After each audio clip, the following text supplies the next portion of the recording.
It's the question that hides behind all the other questions. You can ask why the sky is blue, or why people fall in love, or why a car works. You can get answers for those. They are good answers based on physics or chemistry or psychology.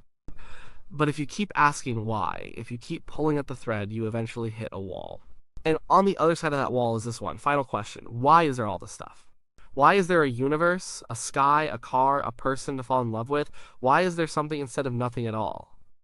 Most of the time, we don't think about it. We can't. We have to get up, make coffee, go to work, pay bills. We live inside the something, so completely that the alternative, the nothing, doesn't even seem like a real possibility. It's like a fish trying to imagine what it's like to not be in water. It's the very medium of our existence. But then, sometimes it hits you. Maybe you're looking up at a clear night sky, seeing all those stars, and you get a sudden sense of scale. You feel tiny and the universe feels enormous and ancient, and the question pops into your head: why is any of this here? It all seems so unlikely, so elaborate. It would have been so much simpler for there to be nothing. Just a blank. An eternal, silent void. Yet, here we are. This isn't a new question. People have been wrestling with it for as long as we've been able to think abstractly. It's the root of philosophy, the seed of religion, and the unspoken motivation behind a lot of science. And the unsettling truth is nobody has a definitive answer. What we have are different paths, different ways of looking at the problem. Each path takes us to a fascinating place, but none of them, so far, has led to a final destination. Let's start with the path of science. Science is great at answering how questions. How did the universe begin? The best answer we have is the Big Bang. About 13.8 billion years ago, everything we can see, all the matter and energy in the universe, was squashed into an incredibly hot, dense point. The singularity, then it expanded. And it's been expanding and cooling ever since. Out of that expansion came particles, then atoms, then stars and galaxies and planets, and eventually, us. That's a powerful and well-supported story. It explains a lot, but it doesn't answer the question. It just pushes it back a step. What caused the Big Bang? Where did the singularity come from? Or why did it expand? Science has some ideas here too. They involve things like quantum mechanics, inflation theory, and string theory. One popular idea is that the universe burst forth from a quantum fluctuation. You might have heard the phrase a universe from nothing. The idea is that in the quantum world, particles can pop into and out of existence from empty space. This empty space isn't truly nothing. It's a quantum vacuum bubbling with potential energy. Perhaps our entire universe is just one of these fluctuations that, for some reason, stuck around and inflated to a cosmic scale. This sounds like a pretty amazing answer. A universe from nothing. But it depends on what you mean by nothing. The quantum vacuum of physics is not the nothing of philosophy. A quantum vacuum has properties. It has physical laws governing it. It has the potential to create particles. It exists within a framework. It is, by any reasonable definition, a something. So the scientific explanation tells us how one kind of something, our universe, might have come from another kind of something, a quantum vacuum with its own set of rules. It still doesn't explain why there are quantum vacuums or physical laws in the first place. Science describes the rules of the game with incredible precision, but it can't tell us why there is a game at all. At the very edge of physics, the questions start to sound a lot like philosophy. So, let's walk down the philosophical path. Philosophers love this question. The German philosopher Gottfried Leibniz famously framed it as, why is there something rather than nothing? He thought there had to be a reason. He called this the principle of sufficient reason. The idea is that for anything that exists, there must be a reason or explanation for why it exists. You can apply this to everyday things. A chair exists because someone built it. A mountain exists because of tectonic plates shifting over millions of years. But what about the universe itself? If the universe exists, it must have a reason. So you start looking for the reason. Let's say the universe was caused by the Big Bang. And the Big Bang was caused by a quantum fluctuation. And the quantum fluctuation was made possible by the laws of physics. What caused the laws of physics? You can see the problem. You keep asking what caused that, and you get a chain of causes stretching backward. Philosophers see a few possibilities for where this chain ends. One possibility is an infinite regress. The chain just goes back forever. There was never a first cause. It's causes all the way down. A lot of people find this unsatisfying. It feels like it avoids the question rather than answering it. It's like saying a book has no first page. It just goes on infinitely in both directions. Another possibility is a loop. Maybe cause A leads to cause B, which leads to cause C, which eventually loops back around and causes A. This is a strange idea, especially when you think about time. It's hard to imagine how it would work, but it's a logical possibility. Again, it's not a very satisfying answer for most people. The third possibility is that the chain has to stop somewhere. It has to end with something that did not have a cause. Something that just exists necessarily. Its reason for existing is contained within its own nature. This would be the ultimate answer to Leibniz's question. This necessary being is the final explanation, the uncaused cause that gets the whole chain of existence started. This is where the philosophical path often meets the path of theology. For thousands of years, the most common answer to this question has been God. For God is the necessary being. God is the uncaused cause. He wasn't created, he simply is. And from his existence, everything else, the entire universe flows. This is a very clean and powerful answer. It provides a definitive stopping point for the endless chain of whys. It gives the universe a reason, a purpose, and an author. For billions of people, this is the answer that makes the most sense and provides the most comfort. It elegantly solves the problem of the first cause. Of course, this answer relies on faith. You can't prove the existence of such a being with a scientific experiment. A skeptic would simply apply the same question to God, what caused God. The theologian's answer is that the question doesn't apply. God is, by definition, the being for whom no cause is needed. He is outside of time and cause and effect. That's either a profound truth or a convenient way to end an uncomfortable line of questioning, depending on your perspective.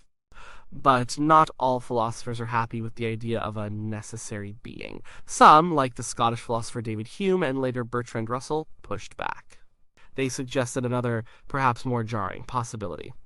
Maybe the universe doesn't need a reason. Maybe it's just here. Russell famously said, "I should say that the universe is just there, and that's all." This is known as the brute fact argument. The universe isn't contingent on anything else. It isn't the product of a cause. It simply is. Its existence is the fundamental, unexplained reality. This can feel deeply unsatisfying. It's like asking a question and being told, just because. Our minds are wired to look for causes and explanations. We want reasons. To be told that the biggest thing of all, existence itself, has no reason can feel like a letdown. But is it any less plausible than an infinite regress or a necessary being we can't see or measure? For some, accepting the universe as a brute fact is the most honest and intellectually humble position. It admits the limits of our understanding. It says we have reached the end of the chain of explanation, and the final link is not a cause, but just the thing itself. This whole discussion brings up another tricky problem. We keep talking about nothing. But what do we even mean by that? Try to imagine it. True, absolute nothing. Not empty space, because space is a thing. Not a dark, silent void, because that has properties of darkness and silence. We're talking about the complete absence of everything. No space, no time, no matter, no energy, no physical laws, no potential, no God. Nothing. Can you do it? Can you actually picture it? It seems impossible. Our minds are tools that evolved inside the something. We think in terms of objects, relationships, and properties. The concept of a true philosophical nothingness might be something our brains are literally incapable of grasping. The moment you try to think about it, you make it a concept, a thought, which is a something. Maybe this is a clue. Some thinkers have proposed that nothing is an unstable or even impossible state. Maybe the default state of reality is not absence, but presence. The ancient Greek philosopher Parmenides argued that you can't even coherently speak of what is not, because the moment you do, you are treating it as if it were something. He concluded that non-existence is impossible, so something must exist. It's a bit of a logical mind-bender, but it suggests that the question why something instead of nothing might be poorly formed. It might be like asking, what's north of the North Pole? The question itself contains a flawed premise. Maybe existence is just the only option on the table. Let's step back for a moment from the question of why anything exists and ask a slightly different one. Why does this particular universe exist? Even if we accept that something had to exist, why this something? Our universe has a very specific set of rules. The force of gravity has a certain strength. The charge of an electron is a specific value. The speed of light is constant. Scientists have discovered that if you were to change these fundamental constants, even by a tiny, tiny amount, the universe would be a completely different place. A place without us. If gravity were a little stronger, the universe might have collapsed back on itself moments after the Big Bang. If it were a little weaker, stars and galaxies might never have formed. If the nuclear force that holds atoms together were slightly different, there might be no elements other than hydrogen. No carbon, no oxygen, no life. The universe appears to be exquisitely fine-tuned for the existence of complex structures like stars, planets, and living beings. So why is it this way? Again, we have a few different paths. One path is the theological one again. The universe is fine-tuned because it was designed. An intelligent creator, God, set the dials of the universe to just the right value so that life, and eventually humanity, could emerge. In this view, we are not an accident. Our existence is the point of the whole cosmic show. The fine-tuning is evidence of a purpose. Another path is a bit more mind-boggling: the multiverse. The idea here is that our universe is not the only one. There might be an infinite or near infinite number of other universes, a vast cosmic foam of them. In each of these universes, the fundamental constants of physics could be different. In the vast majority of them, the constants would be wrong for life. They would be dead, sterile universes. Some might last only a fraction of a second, others might be nothing but a thin, cold soup of particles. But if you have an infinite number of universes, statistics suggest that everything that can happen will happen. So, by sheer chance, there are bound to be a few universes where the constants are just right for stars to form and life to evolve. And, of course, we'd find ourselves living in one of those universes. Why? Because we couldn't exist anywhere else to ask the question. This is called the anthropic principle. It states that our observations of the universe must be compatible with our existence as conscious observers. It's not that the universe was designed for us, it's that we could only have evolved in a universe that had the properties we observe. It's a kind of selection bias. It's like a fish waking up and marveling at the fact that it is surrounded by water, perfectly suited for its gills. It's no coincidence if it weren't in water, it wouldn't be there to do any marveling. The multiverse, combined with the anthropic principle, offers a scientific explanation for the fine-tuning of our universe without needing a designer. It replaces purpose with probability. The multiverse is a wild, speculative idea. We have no direct evidence that other universes exist, but it's an idea that comes naturally out of some of our most advanced theories in physics, like string theory and eternal inflation. It remains a frontier of science, a potential answer that is as grand and awe-inspiring as any other. So, where does all this leave us? We have a universe that, according to science, might have popped out of a pre-existing quantum state. But we don't know why there are quantum states or physical laws. We have a philosophical argument that everything must have a reason, which leads us to the idea of a necessary, uncaused being. For many, this is God. We also have the counter-argument that the universe might just be a brute fact, with no reason at all.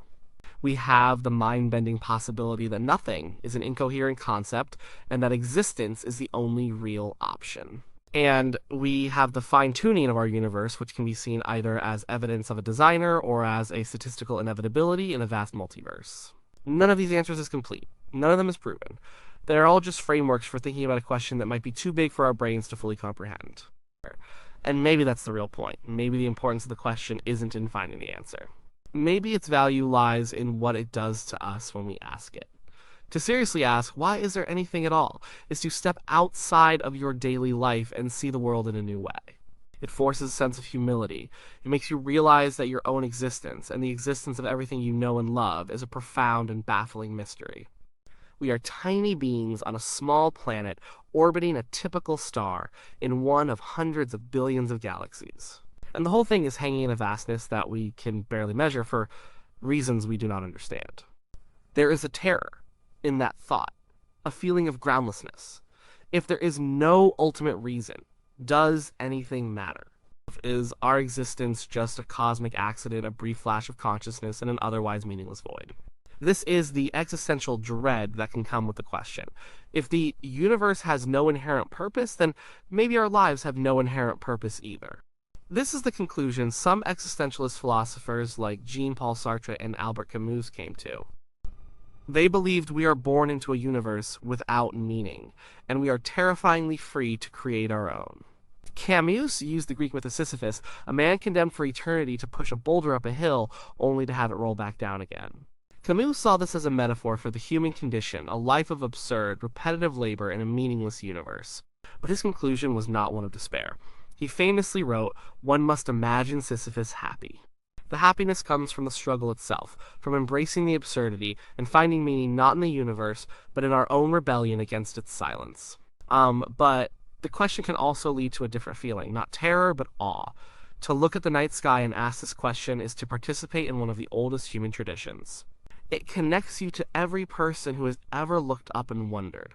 The feeling of awe is the realization that you are a part of something immense, something beautiful and mysterious that is far beyond your comprehension. It's the feeling of your own ego dissolving for a moment in the face of the cosmos. This sense of wonder is the engine of all human inquiry. It is why we do science, to understand the mechanics of this incredible something we find ourselves in. It is why we create art and music, to express what it feels like to be a conscious piece of this something. It is why we form philosophies and religions, to try and find our place and our meaning within it. The question, why does anything exist, is not a problem to be solved, so we can file it away and move on. It is a mystery to be lived in. We may never have a final, confirmed answer. It's possible that the human mind is fundamentally limited, that the cause of existence is something that lies outside of the concepts of time, space, and causality that we rely on to make sense of the world. It may be forever beyond our reach. And that's okay. The truth is, we are here. You are reading these words. You are a thinking, feeling part of the universe. You are the cosmos turned back on itself, trying to understand its own existence. That fact alone is astonishing. We woke up on this rock with these strange and powerful brains and found ourselves in the middle of a reality that didn't have to be here. And the first thing we did when we had a spare moment was look around and ask, what is all this? Why is it here? That question is our birthright. It is the hum of the universe within us. We may not have the answer, but we have the wonder. And for a brief flash of time on a small planet, that is more than enough. It is everything.